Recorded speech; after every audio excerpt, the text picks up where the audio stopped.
The power of conscious change. Our mental structures are powerful. As we can see, they shape what we think, how we feel, and how we act. But their strength makes it all the more important to work with them consciously. Create awareness. Recognize which motorways are at work in you and whether they serve you or hinder you.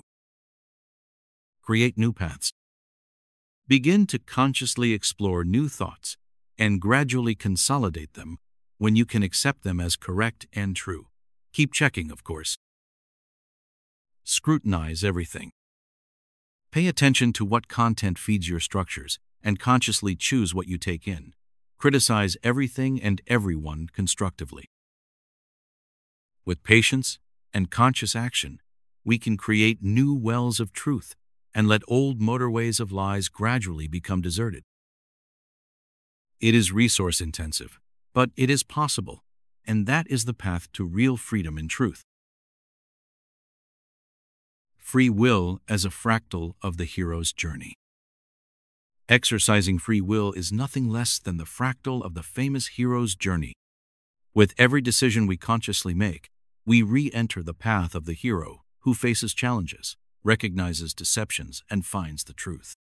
He harbors emotions and uses his mind to find his way, which is not yet predetermined.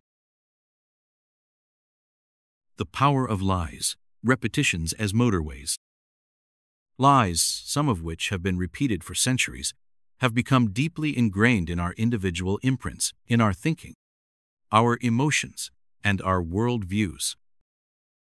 Unfortunately, the constant repetition alone already has a real effect. Even if we consciously realize that something is wrong, lies unconsciously become ingrained in us as supposed truth through their constant repetition.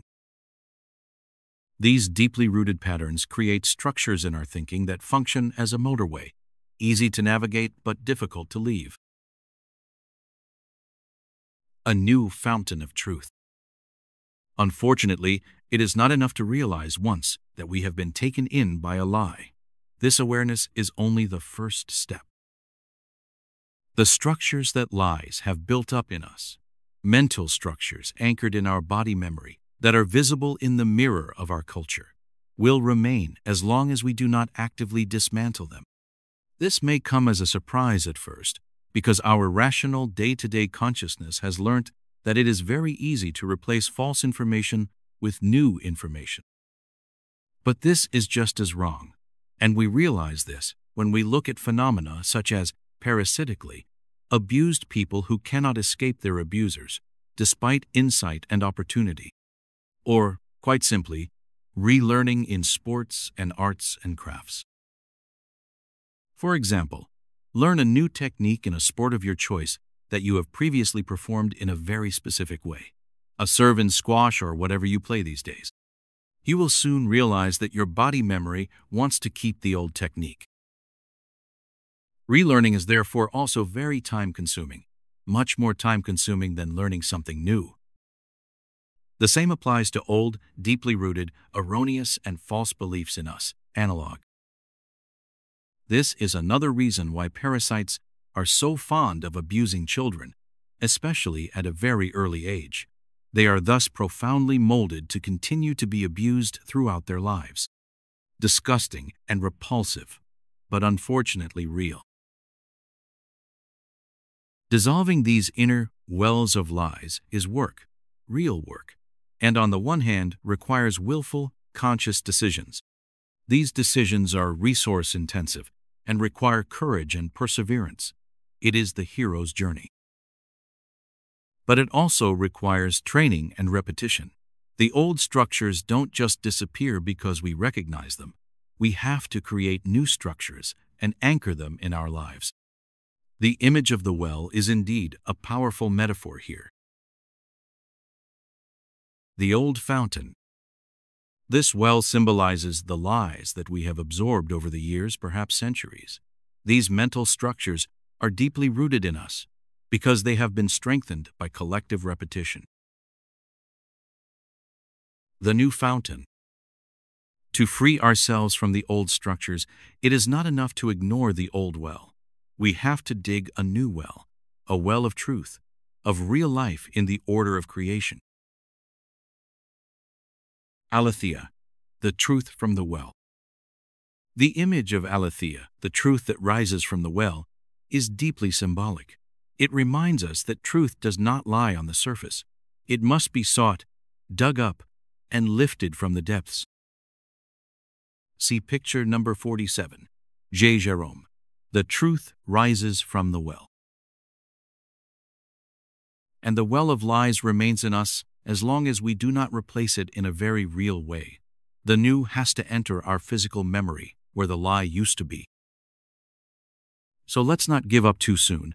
Let's recognize that relearning is a process that takes time and practice, practice, practice.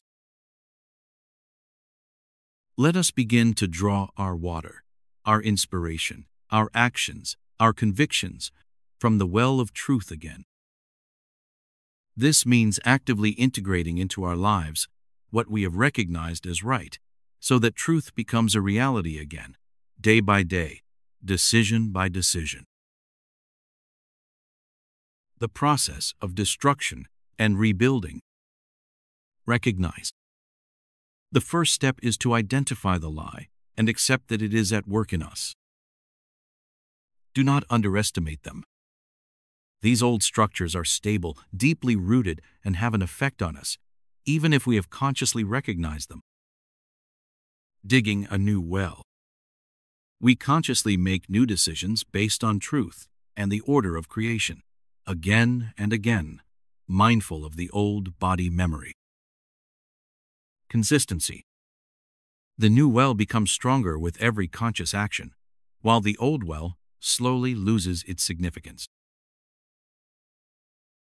Why it is so exhausting. Breaking free from deeply rooted lies and false structures is anything but easy. It is not only a cognitive challenge, but also an emotional one. Relearning and rethinking are extremely resource-intensive. It's a hero's journey that has its trials and tribulations. Nothing for putting your feet up and munching popcorn. Cognitive effort. It takes immense energy to leave the old, familiar motorways of thought and create new patterns. Emotional work. Breaking free from false beliefs often also means going through deep fears, insecurities, and pain.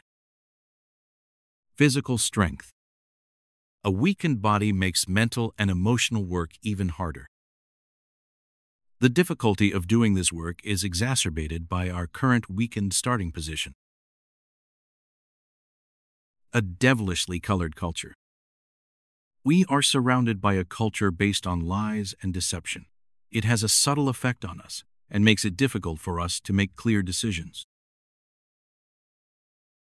A weakened body. Malnutrition.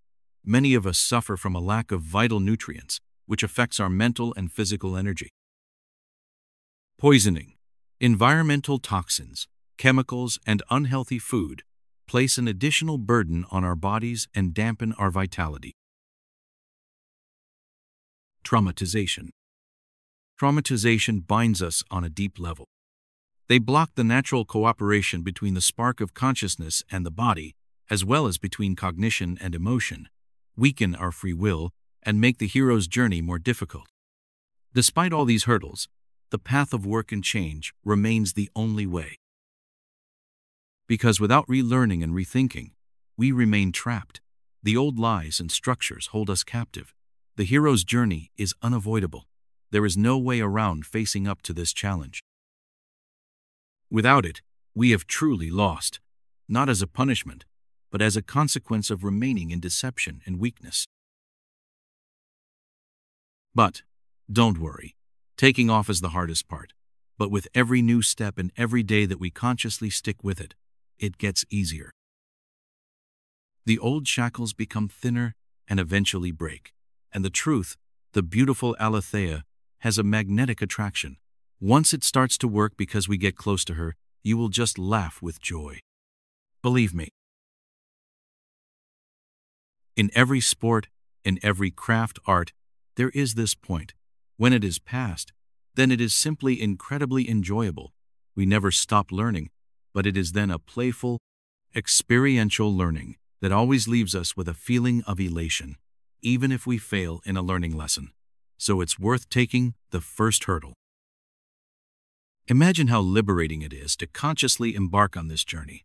Every step of the way you feel more vitality, more joy, more contact with your true self and with the cosmic order. The hero's journey touches us deeply.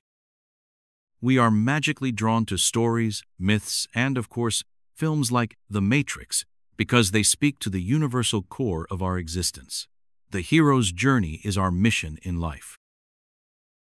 Neo in Matrix, heroes in general, symbolize the path we can all take if we want to live instead of vegetating in a fog. Heroes are researchers at heart. They scrutinize everything. They take nothing for granted. They always do their best. They don't stop until they have contributed everything they can.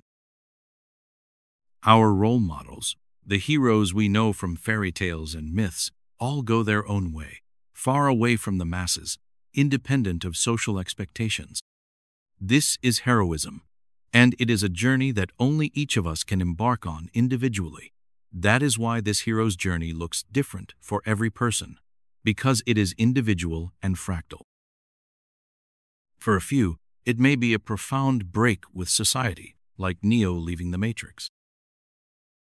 For many others, it may be supposedly small decisions that nevertheless require immense personal work, decisions that outsiders hardly notice, but which represent a heroic deed for the individual.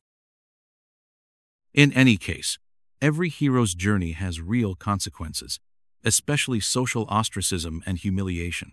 This triggers mortal fears in us, because being expelled from the herd means risking our lives.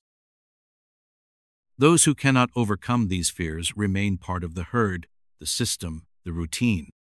As long as we don't perceive something as important, we don't scrutinize it, we don't question it, and remain inactive.